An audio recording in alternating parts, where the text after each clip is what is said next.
আসসালামু আলাইকুম। আমাদের দেশের বাড়িতে না একটা পাড়া বাড়ি ছিল। পাড়া বাড়ি কি বুঝেন? মানে পাড়া ফেলে ওই যে ছাগল ডাকে না, মানে কোনো দেশে কয় ছাগল ডাকছে, কোনো দেশে কয় ছাগল গরম হয়েছে, ওই যে মৌসিং দেশে কয় ছাগল গাপ গেছে। তো ওই যে ওই ছাগল দেওয়া, ওই পাড়া দিয়ে ছাগল ধরাইলে 5 টাকা দিত তখনকার আমলে, বুঝছেন?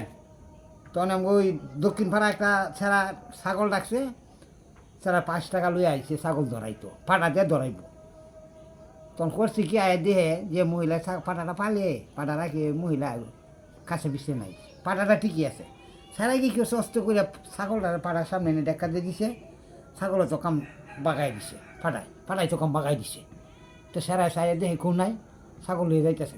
এই মুহূর্তে সেই পাটা উল্লা বেরিয়ে করতে বাইরেছে, বাইরে দিয়ে সারাই ছাগল ধরায় লইয়া যাইতেছে। এমনি পিছন থেকে তাপাতে ধরছে, ওই গোলামের ঘরের গোলাম, সুরের ঘরের সুর, হুঙ্গার ঘরের হুঙ্গা, নদী ফুলার ঘরের নদী ফুলা। তুই কামনা করছিস কিছু, ছাগলটা ধরাইলি 5টা টিয়া দিবি, টিয়া না দিয়ে তুই চুরি করে যাইতেছিস গা। আমি এই গোলামের ঘরের গোলাম, আমার টিয়া দে না, নাহলে তোরা যে তুইতাম না।